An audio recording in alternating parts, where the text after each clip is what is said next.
The white lace of her wedding gown had turned gray with dust, and Genevieve Kensington sat on that wooden platform like a ghost haunting the place where her dreams had died 3 hours earlier. The October sun beat down on Tonopah Junction, Nevada, with relentless heat, despite the season being autumn in 1882. And the train that was supposed to carry her and her new husband toward their honeymoon in San Francisco had long since departed without her.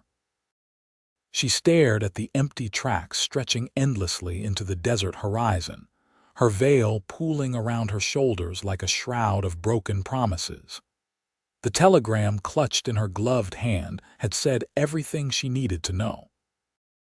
Richard had boarded that train alone, leaving behind only a cowardly message delivered by the station master that he could not go through with the marriage after all, that he had realized his mistake, that she should return to her father's house in Carson City and forget this day ever happened. But Genevieve could not move. Her legs felt like they belonged to someone else, and the shame burning in her chest was far hotter than the Nevada sun. She had left her position as a schoolteacher, said goodbye to her students, packed up her entire life into the 2 trunks that now sat beside her on the platform like silent witnesses to her humiliation. Her father had died 2 years ago, and the house Richard referenced no longer belonged to her family. She had nowhere to go, no one to turn to, and 24 years of carefully constructed propriety had not prepared her for this moment of absolute devastation. The platform was empty except for her, and those damn trunks. Even the station master had retreated inside his office, unable to meet her eyes after delivering Richard's cowardly message. She could hear the distant sounds of Tonopah Junction going about its business, the clatter of wagon wheels on the dirt main street, the tinny piano music drifting from one of the saloons, the occasional shout or laugh that seemed obscene in its normalcy when her entire world had just collapsed. She did not cry. The tears had dried up an hour ago, leaving behind only a hollow emptiness that felt worse than grief. She had loved Richard, or thought she had. He was a banker's son from a good family, educated and polished, everything her late father had wanted for her. They had courted for 8 months with perfect respectability, chaperoned visits and modest promises of a comfortable future. She had trusted him with everything, believed his gentle words and soft kisses on her gloved hands. Now she understood that she had never truly known him at all. The sound of an approaching train made her look up, hope flaring painfully in her chest for one stupid moment before reality reasserted itself. This was not Richard returning to apologize and beg forgiveness. This was simply another train, coming from the opposite direction, carrying other people with their own destinations and dreams. She watched it slow and eventually shudder to a stop with a great hiss of steam and squealing of brakes. A handful of passengers disembarked. A family with 3 children, the mother looking harried and dusty. An elderly gentleman with a fine suit and a silver-topped cane. A woman in a garish red dress who was clearly a saloon girl, heading toward the line of establishments on the far end of town. And then, last to step down from the passenger car, a cowboy who moved with the easy grace of someone completely comfortable in his own skin. Genevieve noticed him immediately, though she tried not to stare. He was tall and lean, with sun-bronzed skin and dark hair that curled slightly at the nape of his neck beneath his wide-brimmed hat. He wore dusty trail clothes, a worn leather vest over a blue cotton shirt, denim pants that had seen better days, and boots that were scuffed from hard use. A gun belt hung low on his hips, the holster tied down in the manner of someone who knew how to use the weapon it carried. He looked nothing like Richard, nothing like any man she had ever known in Carson City's polite society, and something about him made her heart beat faster despite her misery. He collected his saddle and bedroll from the baggage car, speaking briefly with the porter, and then he turned and saw her sitting there in her ruined wedding gown. His steps faltered. For a long moment, they simply looked at each other across the platform, and Genevieve felt heat rise in her cheeks at what she must look like. A pathetic, abandoned bride, still wearing her wedding dress hours after the ceremony that never happened, sitting alone on a train platform like she had nowhere else to go, because she did not have anywhere else to go. The cowboy shifted his saddle to his other shoulder and walked toward her. Genevieve's breath caught in her throat. She wanted to stand, to flee, to do anything but continue sitting there while this stranger approached, but her body refused to cooperate. She could only watch as he came closer, his boots making soft sounds on the wooden planks. He stopped a respectful distance away and removed his hat, revealing a face that was young but weathered by sun and wind. He could not have been much older than she was, perhaps 26 or 27, with gray eyes that held unexpected kindness. A thin scar ran along his jaw, white against his tanned skin. "Madam," he said, his voice a low drawl that spoke of Texas or perhaps Oklahoma. "I do not mean to intrude, but are you all right?" The question was so absurd given her circumstances that Genevieve almost laughed. Instead, she heard herself say in a voice that sounded hollow and distant, "My train just left. I missed it." She did not know why she lied. Perhaps because the truth was too humiliating to speak aloud to this stranger. Perhaps because saying the words would make it too real. The cowboy's gray eyes moved to her wedding dress, to the trunks beside her, to her bare left hand where a wedding ring should have been. She saw understanding dawn in his expression, followed by a flash of anger that surprised her. Not anger at her, she realized, but on her behalf. "My train just arrived too," he said quietly. "And I am in no particular hurry to get anywhere. May I sit with you for a spell?" Genevieve knew she should refuse. It was improper for a woman to speak with a strange man without introduction or chaperone. But then again, she had just been abandoned on her wedding day and was currently homeless, so perhaps propriety no longer mattered.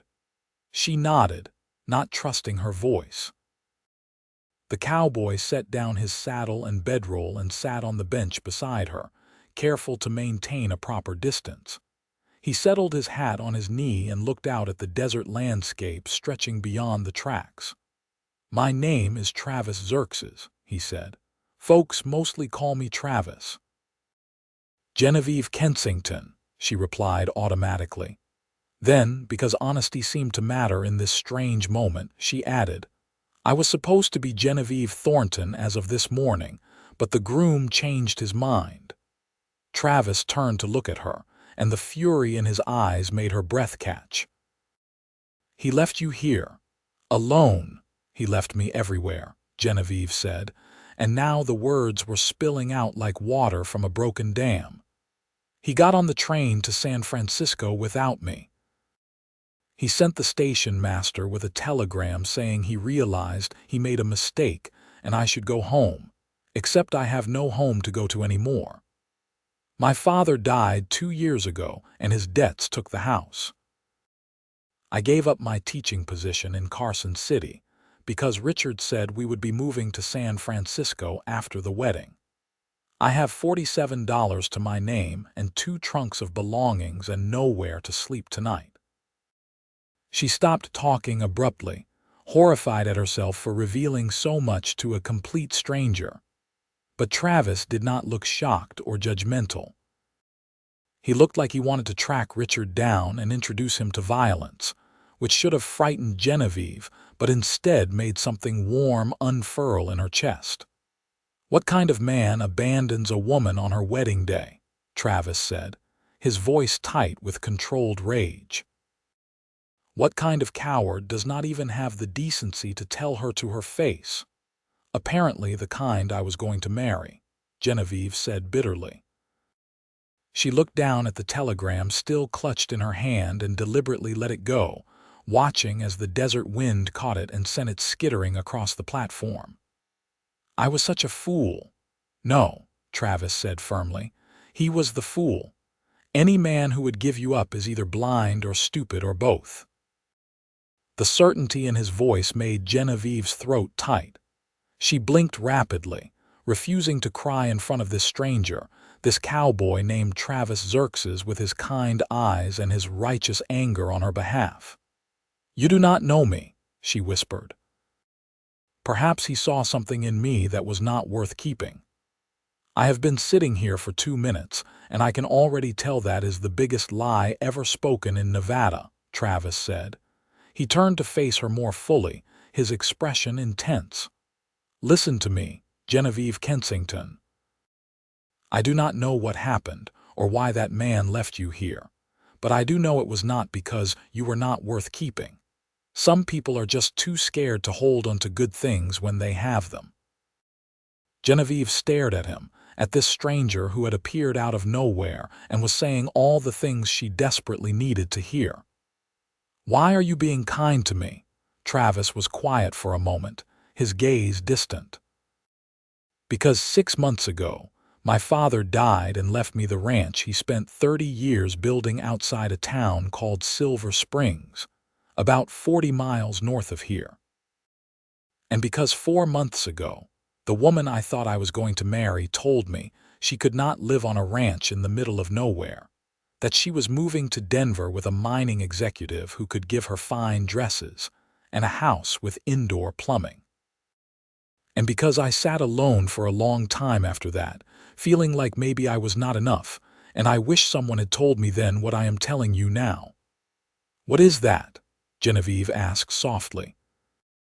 "That the person who leaves is the one with something broken inside them, not the person who gets left behind." The words settled over Genevieve like a blanket, warm and comforting despite the October heat.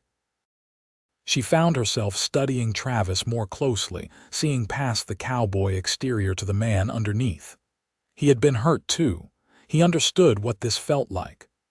"I am sorry about your father," she said, "and about the woman who left." Travis shrugged, but she could see the old pain in his eyes. "My father was a good man, and I miss him every day. As for Clara, I think I dodged a bullet there.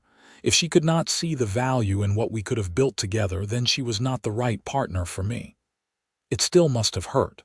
Like hell," Travis admitted, "but hurt fades. Eventually you realize you deserve better than someone who does not want you." Genevieve nodded slowly, trying to absorb that wisdom. It was too soon for her to believe it about herself, but maybe someday she would. "Where are you headed now? Back to your ranch?" "That was the plan," Travis said. "I have been in Texas for the past 3 months, helping my uncle drive a herd north. Made enough money to buy some good breeding stock and supplies for the winter. I was going to ride out tonight, but—" He paused, then met her eyes directly. "But now I am thinking maybe I should make sure you have somewhere safe to stay first." "You do not have to do that," Genevieve protested, even as relief flooded through her.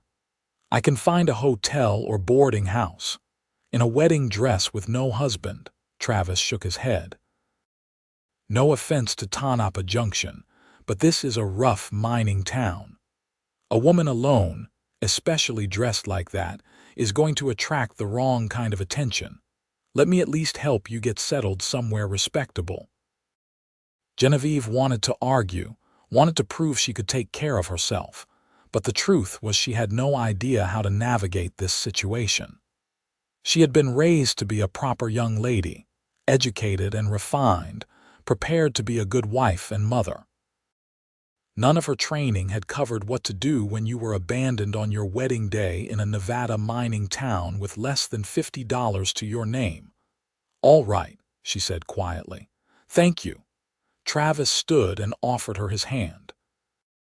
Genevieve looked at it for a long moment, at the calluses and rope burns and the strength in those fingers, so different from Richard's soft banker's hands. Then she placed her own gloved hand in his and let him help her to her feet. Standing this close to him, she realized he was taller than she had thought and broader through the shoulders. He smelled like leather and horse and the clean sweat of a man who worked hard for his living. It should have been off-putting after Richard's cologne and carefully groomed appearance, but instead Genevieve found it oddly comforting. This was a man who did not hide behind artifice or pretense. What you saw was what you got. "Let me get your trunks," Travis said, releasing her hand. He gathered up her belongings as if they weighed nothing, hoisting one trunk onto each shoulder with the ease of someone used to physical labor. "There is a boarding house run by a widow named Mrs. Patterson about 2 blocks from here. She is decent folk, and she will not gouge you on the price." Genevieve followed him off the platform and onto the dusty main street of Tonopah Junction. The town was exactly what she expected of a Nevada mining settlement, rough and raw and growing too fast. False-fronted buildings lined the wide street, many of them hastily constructed and already showing signs of wear. She counted 3 saloons, 2 general stores, a bank, an assayer's office, a blacksmith, and various other businesses catering to miners and prospectors. Men far outnumbered women, and most of them stopped to stare as she passed in her wedding gown.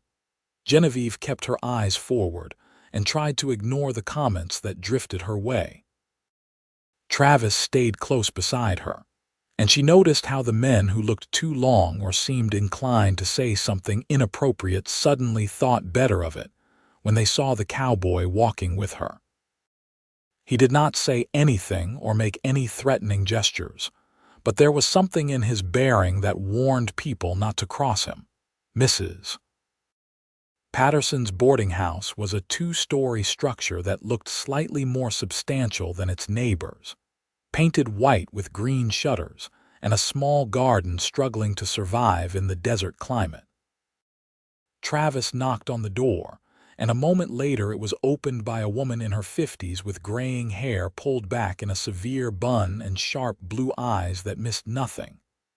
"Mrs. Patterson," Travis said, touching the brim of his hat respectfully. "I am Travis Xerxes, George Xerxes' son. I do not know if you remember my father, but he used to bring cattle through here on the way to the railhead." The woman's expression softened slightly. "I remember George. Good man. Heard he passed. My condolences." "Thank you, madam," Travis gestured to Genevieve. "This is Miss Genevieve Kensington. She finds herself in need of a room, and I was hoping you might have something available." Mrs. Patterson's sharp eyes took in Genevieve's wedding dress, her red-rimmed eyes, the trunks Travis carried. Understanding flickered across her face, followed by sympathy.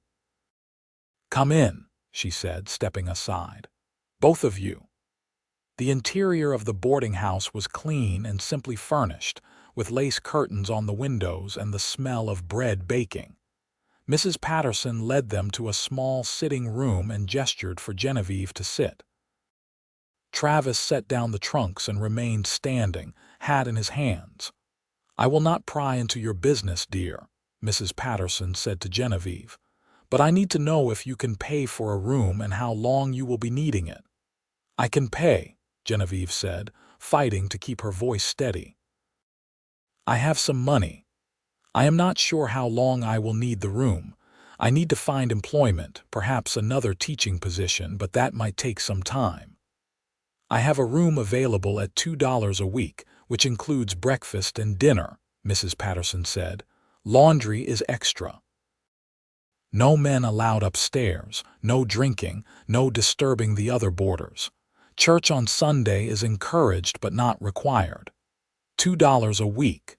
Genevieve did quick calculations in her head. Her $47 would last her just over 20 weeks if she spent nothing else, but she would need to buy other necessities. Still, it was the best option she had. "I will take it," she said. "Thank you." Mrs. Patterson nodded and stood. "Let me show you to your room." It is small but clean, and you will have it to yourself." She looked at Travis. "You are welcome to stay for supper, Mr. Xerxes. It is the least I can do for George's boy, and I imagine you have been eating trail food for months." Travis glanced at Genevieve, a question in his eyes. She found herself nodding, not ready to let him leave yet, this stranger who had shown her more kindness in an hour than Richard had shown her in 8 months. "I would appreciate that, madam," Travis said. "Thank you." Mrs. Patterson led Genevieve upstairs while Travis waited in the sitting room. The room was indeed small, barely large enough for a single bed, a dresser, a washstand, and a small chair by the window. But it was clean and private, with a lock on the door and curtains that could be drawn against prying eyes. After the humiliation of the platform, it felt like sanctuary. "The man who left you is a fool," Mrs. Patterson said bluntly as she set fresh towels on the dresser. "And if you need anything, you come to me. I have been running this boarding house for 15 years, and I do not tolerate anyone mistreating my girls." The unexpected kindness made Genevieve's eyes sting with tears. "Thank you," she whispered. "That cowboy downstairs seems decent enough," Mrs. Patterson continued. "His father was honest and fair in his dealings. The apple usually does not fall far from the tree, but you be careful anyway. You are vulnerable right now, and vulnerable women sometimes make choices they regret later." "He has been nothing but kind," Genevieve said. "I only met him an hour ago on the train platform." Mrs. Patterson nodded. "Good men exist. Just make sure you give yourself time to heal before you go trusting your heart to anyone new. Understand?" "Yes, madam." After Mrs. Patterson left, Genevieve removed her veil and stared at herself in the small mirror above the washstand. Her brown hair was falling out of the elaborate style the hairdresser had created this morning. Her green eyes were bloodshot from crying, and her face was streaked with dust. She looked like exactly what she was, a woman who had been destroyed and abandoned. But underneath the devastation, she thought she saw something else. A spark of anger, maybe. A determination not to let Richard's cowardice define the rest of her life. She washed her face and hands, then carefully removed the wedding dress. It had cost more than she could afford, purchased with money borrowed from a friend she would now have to find a way to repay. She never wanted to see it again. After changing into a simple brown traveling dress, she felt marginally more human. She pinned her hair back up with shaking hands and took several deep breaths before heading back downstairs. Travis was still waiting in the sitting room, and his face showed relief when he saw her. "Better?" he asked. "A little," Genevieve admitted. She sat down across from him, suddenly exhausted. The adrenaline that had been keeping her going was fading, leaving behind bone-deep weariness.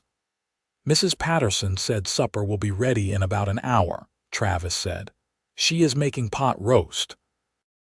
I have not had a proper home-cooked meal in months, so I am looking forward to it." "Tell me about your ranch," Genevieve said, wanting to talk about anything other than her own disasters. "You said it is near Silver Springs." Travis's expression brightened, and she could see the pride in his eyes when he talked about his land. "It is not much yet, just 160 acres that my father homesteaded back in '65. We have water from a creek that runs year-round, good grazing land, and enough timber in the higher elevations to provide wood for building and fuel. My father ran mostly cattle with a few horses. I am hoping to expand the horse operation, breed quality stock that can handle the desert conditions. There is good money in horses right now, with the army needing remounts and ranchers always looking for good cow ponies." "It sounds like hard work," Genevieve said. "It is," Travis agreed. "But it is good work, honest work. You build something that matters, something that lasts." My father used to say a man could measure his life by what he left behind for the next generation. His expression grew somber. I just wish he had lived long enough to see what I am going to do with the place. He had dreams for that ranch, big dreams. I am sure he would be proud of you for carrying on his work, Genevieve said softly. Travis met her eyes. I hope so. What about you? You said you were a teacher. I was. I taught at a small school in Carson City, mostly children between the ages of 6 and 12. Reading, writing, arithmetic, history, a little bit of music. I loved it. She smiled sadly.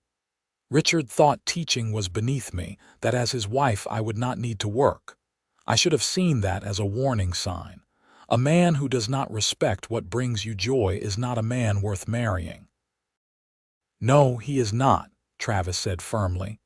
Do you think you will teach again? I hope so. I need to find employment, and teaching is what I know. But positions are scarce out here, especially for a woman with no husband and no references. Richard's father was on the school board in Carson City, and after today, I do not think I can count on a glowing recommendation from that quarter. Travis frowned. That is not fair. You should not be punished because his son is a coward. Fair does not enter into it, Genevieve said tiredly. This is the reality of being a woman in 1882. My reputation is damaged goods now, whether I did anything wrong or not. The story will be that I was jilted, and people will assume there must have been a reason, something lacking in me that made Richard change his mind. No one will consider that maybe he was simply not man enough to keep his promises. The injustice of it made Travis's jaw clench, but he could not argue with her assessment. They both knew how society worked, especially out here where women were scarce and reputations mattered even more.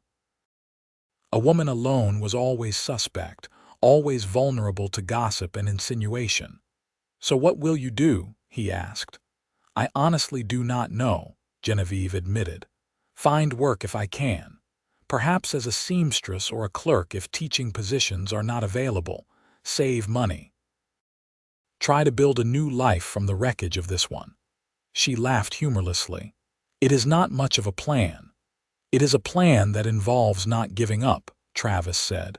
That is more than a lot of people would have after what you have been through today. They were interrupted by Mrs. Patterson announcing that supper was ready. 2 other boarders joined them at the table, both women who worked as clerks at the general store. They were polite but curious, clearly wondering about Genevieve's story. Mrs.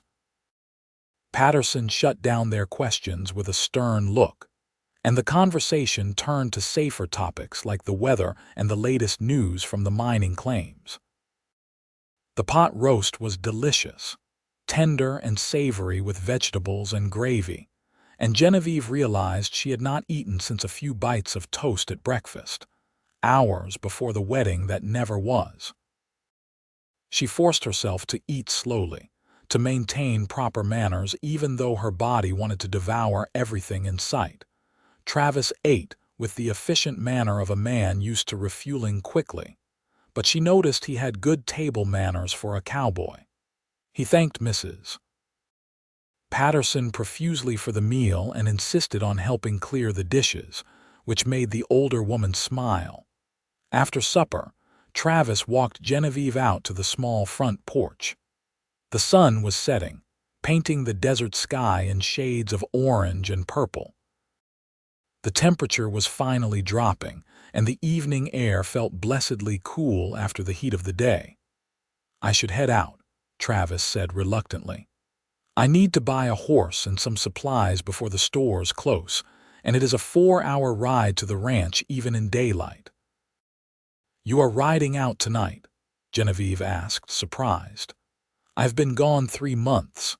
My ranch hand, old Pete, has been holding down the fort, but I need to get back and make sure everything is in order before winter sets in. He hesitated, then pulled a small piece of paper from his pocket and a pencil. He scribbled something down and handed it to her. This is directions to the ranch in case you ever need anything. Silver Springs is the nearest town, and anyone there can point you the right way." Genevieve looked at the paper, at his careful handwriting spelling out landmarks and distances. "Why would I need to find your ranch?" Travis met her eyes steadily. "Because you are alone in a rough town with limited resources and no prospects. Because I would not be much of a man if I just rode away and left you to fend for yourself without at least making sure you know you have a place to go if things get desperate. My ranch is not much, but there is always food and shelter and honest work if you need it. No strings attached, no expectations, just an offer of help from one person who has been kicked by life to another." Genevieve's throat tightened. "You do not even know me." "I know you were brave enough to keep sitting on that platform even though your world had just ended," Travis said. "I know you are planning to fight your way back instead of giving up. That is enough for me to know you are someone worth helping." She wanted to protest, to maintain her pride and independence, but the truth was his offer felt like a lifeline in an ocean of uncertainty. She carefully folded the paper and tucked it into her pocket. "Thank you, Travis, for everything. You did not have to stop and talk to me, but I am grateful you did." "So am I," Travis said softly. He settled his hat back on his head and gave her a small smile. "You are going to be all right, Genevieve Kensington.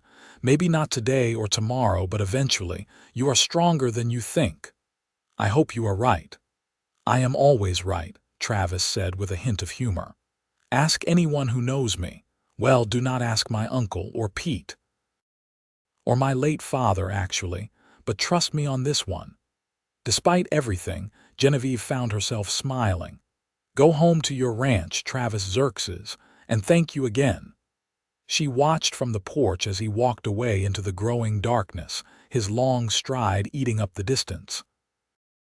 Something inside her ached at his departure, which was ridiculous given that she had only known him for a few hours. But he had been kind when kindness was what she needed most, and he had reminded her that not all men were like Richard. That night, alone in her small room at the boarding house, Genevieve lay awake for a long time. She thought about Richard and the life she had expected to have, the comfortable future that had been snatched away. She thought about her father, and how disappointed he would have been to see her brought so low. But mostly she thought about Travis, about the quiet strength in his gray eyes and the way he had offered help without expecting anything in return. She fell asleep with his directions tucked under her pillow, a talisman against the uncertainty of tomorrow. The next 2 weeks were brutal. Genevieve quickly discovered that finding respectable employment in Tonopah Junction was nearly impossible for a woman with no local connections and a scandalous story. Word had spread about the abandoned bride, and while some people were sympathetic, most seemed to view her as either a cautionary tale or an object of pity. Neither response helped her find work. The school had no teaching positions available and would not until the next term. The general stores were not hiring. The dress shop owner took one look at her and said she could not afford to associate her business with that kind of drama. Even the hotel restaurant, which was desperate for waitresses, turned her away after the manager's wife decided that a jilted bride would be bad for business. Genevieve's money dwindled. She spent her days walking from business to business, asking about work, facing rejection after rejection. She spent her evenings in her room, mending clothes for Mrs. Patterson's other boarders to earn a few extra cents, and trying not to think about how rapidly her options were disappearing. By the end of the second week, she had less than $30 remaining and no prospects. Mrs. Patterson had been patient, but Genevieve knew she could not stay indefinitely without paying. She needed to make a decision. She could try to return to Carson City, but without money for train fare and with Richard's family poisoning opinion against her, that seemed like a terrible idea. She could try to move on to another town, but she had no guarantee the situation would be any better elsewhere. Or she could swallow her pride and consider Travis's offer. The thought terrified her. Going to a stranger's ranch, even one who had been kind, felt dangerous and desperate. What would people think? What would Travis think? He had offered help, but had he really meant it, or was it just the kind of thing people said to be polite? But as October turned colder and her money ran lower, Genevieve realized she was running out of choices. She could be proud and end up destitute on the streets, or she could be practical and accept help when it was offered. On a cold Thursday morning 3 weeks after her aborted wedding, Genevieve made her decision. She packed her trunks, paid Mrs. Patterson what she owed, and used some of her remaining money to rent a wagon and horse. Mrs. Patterson helped her load her belongings and gave her a warm hug. "You are doing the right thing," the older woman said. "George Xerxes was a good man, and his son seems cut from the same cloth. If he offered you honest work, he meant it. Just keep your wits about you and do not let loneliness push you into anything you are not ready for." "I will not," Genevieve promised. "Thank you for everything, Mrs. Patterson. You were kind to me when I needed it most." "Come back and visit if you are ever in town," Mrs. Patterson said. "And if that cowboy turns out to be anything less than honorable, you send word and I will come shoot him myself." Despite her nervousness, Genevieve smiled.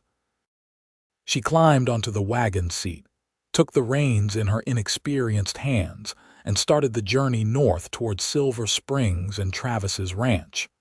The 40 miles took her all day. She was not used to driving a wagon, and she got lost twice despite Travis's careful directions. The Nevada landscape stretched endlessly around her, harsh and beautiful and utterly indifferent to her struggles. She saw no one for hours at a time, just sage brush and rocky outcroppings and the occasional distant mountain range. By the time she found the turnoff that Travis had described, a narrow track leading east from the main road, the sun was setting, and she was exhausted. Her hands were blistered from the unfamiliar reins, her back ached from the hard wagon seat, and she was starting to wonder if she had made a terrible mistake. But then she crested a low rise and saw the ranch spread out in the valley below. It was small and rough, just a simple cabin with a stone chimney, a barn that needed repairs, a corral holding a handful of horses and some outbuildings. Smoke rose from the chimney, promising warmth and life. As she drove the wagon down the gentle slope, she saw a figure emerge from the barn. Travis. Even from a distance, she recognized his lean form and the way he moved.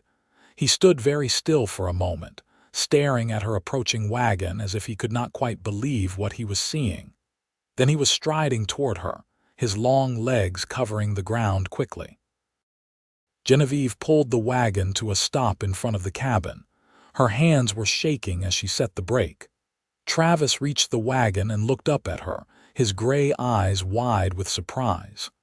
"Genevieve," he said, as if afraid he was imagining her. "You said to come if I needed help," she said, her voice barely above a whisper. "I need help, Travis. I could not find work in Tonopah Junction, and my money is almost gone, and I did not know where else to go. If your offer was not genuine, if you do not really have work for me, just tell me now and I will turn around and figure something else out." Travis was already shaking his head. "No. I mean, yes, the offer was genuine. I am just surprised you came. Get down from there before you fall. You look exhausted." He reached up and Genevieve let him help her down from the wagon seat.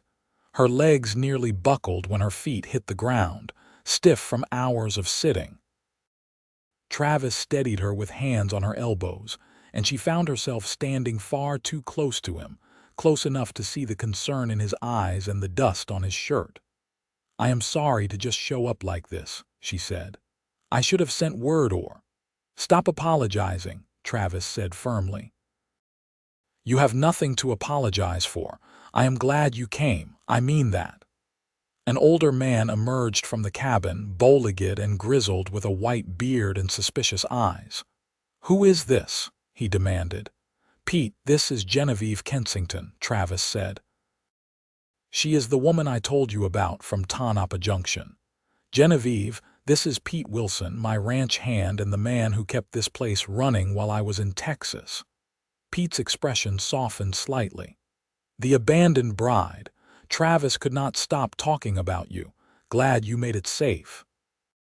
He squinted at the darkening sky. You drove up here alone. In the dark, I got lost, Genevieve admitted. Twice. I am not very good with directions. You are lucky you did not break a wheel or get snake bit, Pete grumbled, but there was no real anger in his voice. Come inside.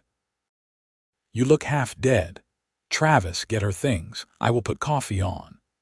The cabin interior was simple but solid, one large room with a sleeping loft above. There was a stone fireplace on one wall, a cook stove, a rough wooden table with benches, and a few pieces of simple furniture. It was clean and organized, everything in its place. The walls were bare logs, chinked with mud, and the floor was packed earth covered with rag rugs. Genevieve sank onto one of the benches, her body grateful to be still. Pete poured her coffee in a tin cup and pushed it across the table. Drink that. Then you can tell us what happened in Tonopah Junction, if you are of a mind to. Travis came in carrying one of her trunks, then went back for the second. He set them both against the wall and then joined them at the table. His eyes never left Genevieve's face, as if he was trying to make sure she was real. I tried to find work, Genevieve said, wrapping her cold hands around the warm cup. I really tried, but no one would hire me. They all knew the story about Richard leaving me, and they all seemed to think I was either damaged goods or bad luck. Mrs. Patterson was kind, but I was running out of money, and I realized I was going to end up on the streets if I did not do something. So I remembered your offer and I hoped you meant it. I meant it, Travis said quietly. I am glad you came here instead of. He trailed off, but she knew what he was thinking. There were limited options for women with no money and no prospects. Most of them were terrible. So what happens now? Genevieve asked. You said something about honest work. What did you mean? Travis glanced at Pete, then back at Genevieve. The truth is, we could use help around here. Pete is a good hand with horses and cattle, but he is not much for cooking or housekeeping. We have been living on beans and jerky for months. The cabin is a mess. There is mending that needs doing, accounts that need keeping, 100 small tasks that we just do not have time for because we are too busy with the livestock and the land. You want to hire me as a housekeeper? Genevieve said slowly. More like a partner, Travis corrected. You would have your own space, the loft for privacy. You would help with the domestic work, anything you are comfortable with. In exchange, you get room and board, and we split any profits from the ranch 3 ways at the end of each season. It is not a fortune, but it is honest work and a safe place to live. Genevieve looked around the rough cabin, at the 2 men watching her with varying degrees of hope and wariness. This was so far from the life she had imagined when she woke up on her wedding day 3 weeks ago. There were no fine houses or indoor plumbing or polite society here. Just hard work and uncertain futures and 2 strangers offering her a chance. I do not know much about ranching, she said honestly. I can cook and clean and keep accounts. I can mend and sew. But I have never lived anywhere like this. I do not know if I can do what you need. You drove a wagon 40 miles by yourself through country you do not know, Travis said. You survived being abandoned and rejected and nearly destitute, and instead of giving up, you came here looking for a way forward. That tells me you can do whatever you set your mind to. His faith in her was humbling and terrifying in equal measure. Genevieve took a sip of the bitter coffee and tried to think clearly. She could say no and return to Tonopah Junction, but then what? She could try to push on to another town, but she barely had enough money for that. Or she could take this chance, work hard, and try to build something from the ruins of her old life. "All right," she said finally. "I will try, but I want to be clear about expectations. I am not looking for charity. I will earn my keep. And I need to know that my privacy will be respected and that I am safe here." "You are safe," Travis said immediately. "You have my word on that. Pete sleeps in the small bunkhouse out back. I will sleep in the barn until I can build a proper addition onto the cabin. The loft is yours. No one will bother you or expect anything from you beyond honest work." "I do not let men mistreat women," Pete added gruffly. "And I have known Travis since he was knee-high. He is his father's son, which means he has honor. You will be safe here, Miss Kensington." Genevieve nodded slowly, feeling some of the tension leave her shoulders. "Then yes, I accept your offer. Thank you both." Travis's smile was like the sun coming out from behind clouds, bright and warm and genuine. "Thank you. You have no idea how tired I am of Pete's cooking." "My cooking is fine," Pete protested. "You are just spoiled." "Your cooking could be used as a weapon," Travis countered. "I have eaten boot leather that was more tender than your steaks." Despite everything, Genevieve found herself laughing. It felt strange, that sound of her own laughter after weeks of misery, but also right. Maybe this was not what she had planned for her life, but it was a chance. A real chance to start over and build something new. That night, she climbed the ladder to the loft and found that someone, probably Travis, had already made up the bed with clean blankets and set a lantern on the small table. The space was tiny, barely large enough for the narrow bed and a few pegs on the wall for hanging clothes, but it was private and safe. Through the small window, she could see stars scattered across the vast Nevada sky, more stars than she had ever seen in Carson City. She changed into her nightgown and crawled under the blankets, exhausted beyond measure. As she drifted toward sleep, she heard the low murmur of Travis and Pete talking below, their voices a comforting rumble. For the first time since Richard had abandoned her, Genevieve felt like maybe everything was going to be all right. The first few weeks at the ranch were an education in how little Genevieve actually knew about practical life. She could cook, but only on a proper stove with proper utensils and proper ingredients. The cast iron cook stove in the cabin was temperamental and prone to either burning food or leaving it raw. Her first attempt at biscuits resulted in lumps of dough so hard, Pete joked they could be used as ammunition. But she learned. Travis showed her how to adjust the dampers to control the heat. Pete taught her which wild herbs grew nearby and could flavor the beans and meat.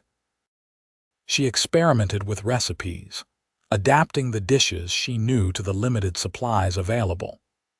By the end of her first month, she was producing meals that both men praised enthusiastically, though she suspected they would have praised anything that was not beans cooked over an open fire.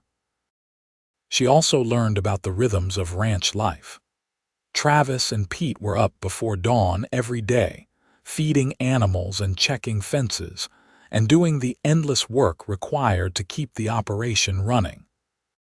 She started rising early too, making coffee and breakfast before they headed out, packing lunches for them to take, having dinner ready when they came back exhausted at sunset. There was always work. She cleaned the cabin from top to bottom, scrubbing away months of bachelor neglect. She mended their clothes, patched holes in their shirts and sewed buttons back on. She organized the chaotic accounts, discovering that Travis was terrible at record keeping and had no real idea if the ranch was making or losing money.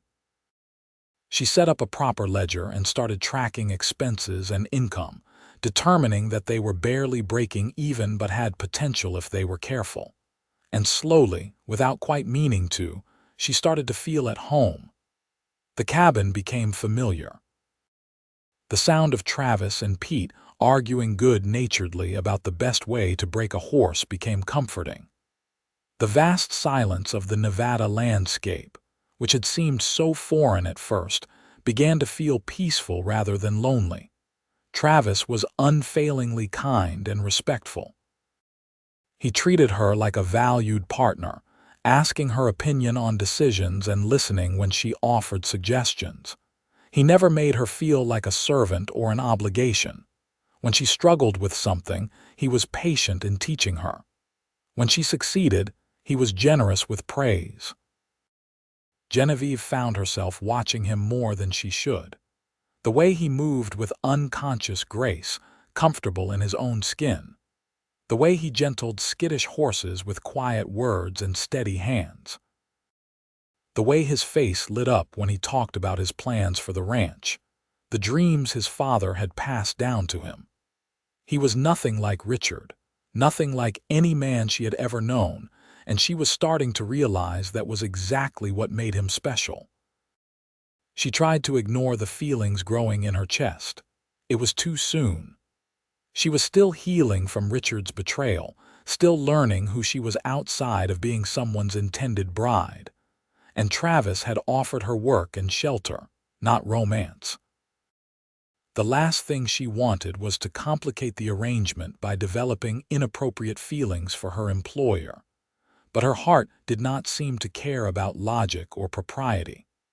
It insisted on racing when Travis smiled at her across the dinner table. It insisted on warming when he brought her wildflowers he had found while riding the property, claiming they reminded him of her. It insisted on aching when she watched him work himself to exhaustion day after day, building something meaningful from nothing. Winter came to the Nevada high country, bringing cold nights and occasional snow. Travis built a proper addition onto the cabin, a small bedroom off the main room that he claimed as his own, allowing Pete to stay in the bunkhouse without guilt. The three of them settled into routines that felt almost like family. One evening in late December, after Pete had retired to the bunkhouse and Genevieve was washing dishes while Travis worked on saddle repairs at the table, he suddenly spoke. "Can I ask you something?"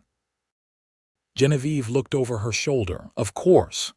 "You ever think about him, about Richard?" The question surprised her. They had not talked about her past much since she arrived. "Sometimes," she admitted.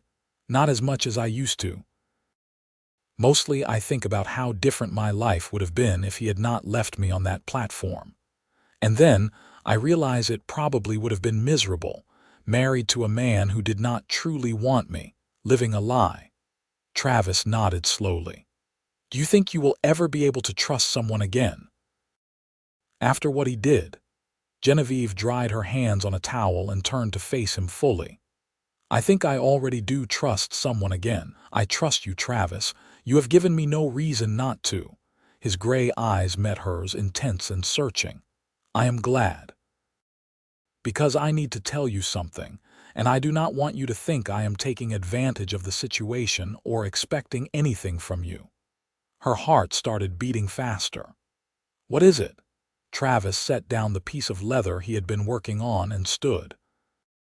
He crossed the small space between them, stopping close enough that she could see the nervous tension in his jaw. "I have been trying not to feel this way," he said quietly. "I told myself it was too soon, that you needed time to heal, that I should not complicate things. But I cannot help it, Genevieve. I have fallen in love with you." The words hung in the air between them, honest and raw and terrifying. Genevieve's breath caught in her throat. She had suspected, had seen the way he looked at her sometimes when he thought she was not paying attention, but hearing him say it out loud made it real. "Travis," she whispered. "You do not have to say anything," he continued quickly. "I do not expect you to feel the same way. I just needed you to know. You are the strongest, most remarkable woman I have ever met. Watching you adapt to this life, seeing you smile again after everything that happened to you, it has been a privilege. And if all I ever get to be is your friend and partner, I will count myself lucky. But if there is any chance, any possibility that someday you might feel something more for me, I want you to know I will wait as long as it takes." Genevieve stared at him, at this good man who had appeared in her darkest moment and offered her a hand up. She thought about the past 2 months, about how he had made her laugh when she thought she would never laugh again, about how he had believed in her when she did not believe in herself, about how every day she found new reasons to admire his character and his strength and his gentle heart. "You do not have to wait," she said softly. Travis went very still. "What? You do not have to wait," Genevieve repeated, "because I already feel something more for you. I think I started falling in love with you that first day on the platform, when you saw me at my absolute worst and still treated me like I mattered. You have been patient and kind and honorable, and you have never once made me feel like I owed you anything. You just gave freely, expecting nothing in return. How could I not fall in love with you?" The smile that spread across Travis's face was beautiful, joy mixed with relief mixed with wonder. "You mean that?" "I mean it," Genevieve confirmed. "I love you, Travis Xerxes. I did not plan to. I tried not to, but I do." He reached out slowly, giving her time to pull away if she wanted, and cupped her face in his work-roughened hands. "Can I kiss you?" "Yes," she breathed. His kiss was gentle and careful, nothing like Richard's demanding kisses. This was a question, an offering, a promise of patience and respect. Genevieve leaned into it, her hands coming up to rest on his chest where she could feel his heart pounding. The kiss deepened, and she felt something inside her that had been broken start to heal. When they finally pulled apart, both breathing hard, Travis rested his forehead against hers. "I want to do this right," he said. "I want to court you properly. I want to marry you, Genevieve, but only when you are ready. Only when you are sure. I do not want you to ever feel rushed or pressured." "I am sure," Genevieve said. "I know it has only been a few months since Richard, and people will probably think I am being reckless, but I am sure about you, Travis. You are nothing like him. You are everything he should have been but was not." "Then marry me," Travis said. "Not today or tomorrow, but when you are ready. Be my wife. Build this life with me. Have children with me. Grow old with me." Tears spilled down Genevieve's cheeks, but these were happy tears, healing tears. "Yes," she said. "Yes to all of it." They told Pete the next morning over breakfast. The old cowboy looked between them, saw their joined hands and their matching smiles, and grunted. "About time. I was starting to think you were both blind. When is the wedding?" "Spring," Genevieve said, surprising herself. "I want to do it right this time. Small and simple, just us and a few friends, but I want to choose it deliberately." "Spring it is," Travis agreed. "We can get married in Silver Springs, have a small celebration here at the ranch afterward." The winter months passed in a blur of happiness. Travis courted Genevieve with old-fashioned intentionality, bringing her small gifts, taking her on rides across the property to show her his favorite places, sitting with her by the fire in the evenings, and talking about everything and nothing. They stole kisses in the barn and held hands under the dinner table and planned their future together. Pete watched them with the satisfied air of someone who had predicted this outcome all along. He started calling Genevieve "boss lady" and deferring to her opinions on household management, which made her laugh. In March, Travis took Genevieve to Silver Springs to buy her a proper engagement ring, a simple gold band with a small ruby that caught the light. It was nothing like the ostentatious diamond Richard had given her, and she loved it infinitely more. They were married on the first Saturday in April 1883, in the small church in Silver Springs with Pete and Mrs. Patterson standing as witnesses. Genevieve wore a simple blue dress she had made herself, and Travis wore his best shirt with a new vest. The ceremony was brief and meaningful, and when the preacher pronounced them husband and wife, Travis kissed her like she was the most precious thing in the world. The celebration back at the ranch was small but joyous. A few neighbors came, ranchers from the surrounding properties who had become friends over the winter. Mrs. Patterson brought an elaborate cake. Someone produced a fiddle, and they danced in the yard as the sun set over the Nevada mountains. That night, alone in their bedroom in the newly expanded cabin, Travis made love to his wife with tenderness and passion, and Genevieve finally understood what it meant to be truly cherished by someone. This was nothing like the lukewarm affection Richard had offered. This was fire and sweetness, and a bone-deep sense of rightness. The years that followed were not easy, but they were good. The ranch slowly prospered under their combined efforts. Travis's horse breeding operation gained a reputation for quality, and they started making real money. Genevieve kept the books and managed the household and learned to be a rancher's wife. Their first child, a son they named Thomas after Travis's father, was born in February of 1884. Genevieve labored for 16 hours with only Pete's wife, whom he married that same spring, and the doctor from Silver Springs to help her, while Travis paced outside like a caged animal. When she finally held their red-faced, squalling son, she wept with joy. 2 years later, a daughter they named Grace arrived, quieter than her brother but with the same gray eyes as her father. Then another son, William, and finally another daughter, Sarah. The cabin expanded to accommodate the growing family, rooms added on as needed. Genevieve sometimes thought about that terrible day on the train platform in Tonopah Junction, the day her old life ended. She thought about Richard and wondered briefly what had become of him, though she never cared enough to actually find out. Mostly she thought about how that worst day of her life had led directly to the best things in her life.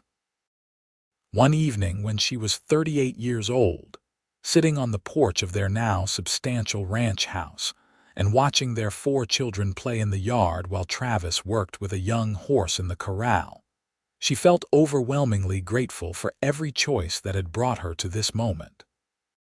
Travis finished with the horse and walked over, settling onto the porch step beside her. He was 40 now, with silver threading through his dark hair and permanent crinkles around his eyes from years of squinting into the sun. He was still the most handsome man she had ever seen. "What are you thinking about?" he asked, taking her hand. "About how lucky I am," Genevieve said. "About how being abandoned on a train platform was the best thing that ever happened to me, because it brought me to you." Travis lifted her hand to his lips and kissed her knuckles. "I was thinking the same thing, about how I almost did not stop to talk to that scared woman in the wedding dress, and how different my life would be if I had just walked past." "I am glad you stopped," Genevieve said. "So am I." He pulled her closer, and she rested her head on his shoulder. "So am I." They sat together as the sun set, surrounded by the life they had built together from absolutely nothing. Thomas came running up, his 8-year-old face excited as he told them about the snake he had seen by the creek. Grace followed more sedately, already trying to mother her younger siblings at 6. William toddled after them, not quite steady on his 3-year-old legs, and Sarah slept peacefully in the basket beside the door, 2 months old and already the light of her father's life. This was everything Genevieve had never known she wanted. Not the fancy house, or the respectable marriage, or the comfortable life she had thought she was getting with Richard. Instead, she had hard work and calloused hands and a ranch in the middle of the Nevada desert. She had a husband who loved her with his whole heart and showed it every single day. She had children who were healthy and happy, and growing up with the kind of security and love she had always wanted to provide. She had chosen this life, had fought for it, had built it from the wreckage of her broken dreams. And it was perfect. Years continued to pass. The children grew. Thomas became a natural horseman like his father and eventually took over much of the breeding operation. Grace showed an unexpected talent for business and started handling more of the financial aspects of the ranch. William was the gentle one, more interested in books than horses, and Genevieve encouraged his education with the same passion she had once brought to her teaching. Sarah was the wild child, fearless and adventurous, always getting into scrapes that made her mother's heart stop. Travis and Genevieve grew older together, their love deepening with each passing year. They had arguments and disagreements and hard times, as all couples did, but they faced everything together. When drought threatened the ranch, they worked side by side to keep the animals alive. When tragedy struck, and they lost William to pneumonia when he was only 15, they grieved together and held each other through the darkest nights. The ranch continued to grow and prosper. They built a proper house with indoor plumbing, though Genevieve insisted they keep the original cabin intact as a reminder of where they had started. They employed ranch hands who became like family.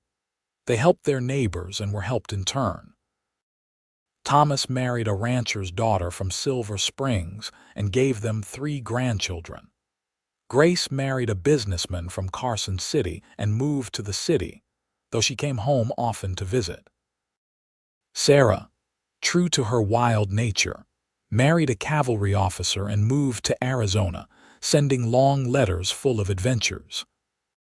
When Travis was 68 and Genevieve was 66, they celebrated their 45th wedding anniversary with a party that brought together their children, grandchildren, friends, and neighbors from all over Nevada.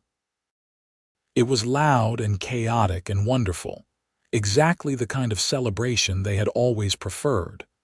That night, exhausted but happy, they sat together on the porch of the house they had built. The ranch spread out before them, prosperous and well-maintained, a legacy they could be proud of. "Do you ever regret it?" Travis asked suddenly. "Giving up teaching, living this rough life instead of the comfortable one you were supposed to have?" Genevieve looked at him in surprise. "How can you even ask that? Travis, you gave me everything. A real marriage, a real family, a life full of meaning and purpose. I love teaching, but I love this more. I love you more than I ever thought it was possible to love someone." "I love you too," Travis said, his voice rough with emotion. "Every single day for 45 years, I have thanked God that I got off that train in Tonopah Junction, that I saw you sitting there, that I was brave enough to offer my hand. And I thanked God that I was brave enough to take it," Genevieve said. She leaned against him, feeling the solid warmth of his body, the steady beating of his heart. "We have had a good life, Travis Xerxes." "The best life," he agreed. They sat in comfortable silence, watching the stars come out over the Nevada desert, just as they had done thousands of times before. Around them, the ranch settled into nighttime quiet. In the house behind them, their children and grandchildren were still laughing and talking. Before them stretched land they had worked and loved and passed down to the next generation. It was everything. It was more than enough. It was perfect. Travis and Genevieve lived out their remaining years together, never spending more than a day apart. When Travis died peacefully in his sleep at 73, Genevieve mourned him deeply, but found comfort in knowing they had built something lasting together. She lived another 5 years, spending her days with her children and grandchildren, telling them stories about how she and their grandfather had met. She never forgot to mention the most important part of the story: that sometimes the worst day of your life leads you exactly where you are supposed to be. that being abandoned can actually be liberation, opening doors you never knew existed. That the person you thought you needed might be nothing compared to the person you actually deserve. And that sometimes, when you are sitting alone on a train platform with your dreams in ruins around you, a cowboy offers his hand and changes everything.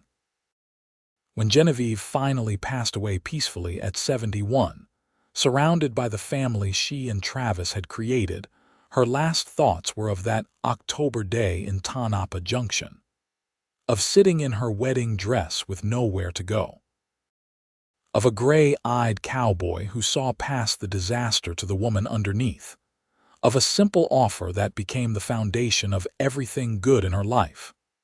"My train just arrived too," he had said, and he had been right in ways neither of them could have imagined. They had both been in the right place at the right time, two wounded souls finding each other precisely when they needed each other most. Their story lived on through their children and grandchildren, passed down through generations as a reminder that endings are often beginnings in disguise. The ranch they built together continued to thrive, a testament to what two people could accomplish when they faced life as partners.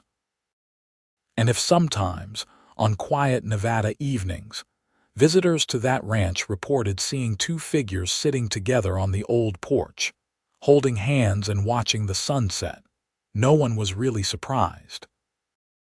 Some love stories are so powerful they echo through time, reminding us that real love, the kind worth having, is built on kindness and respect and choosing each other every single day. Travis and Genevieve had chosen each other that day on the platform. They had chosen each other through every trial and triumph that followed. And in the end, their choice had made all the difference.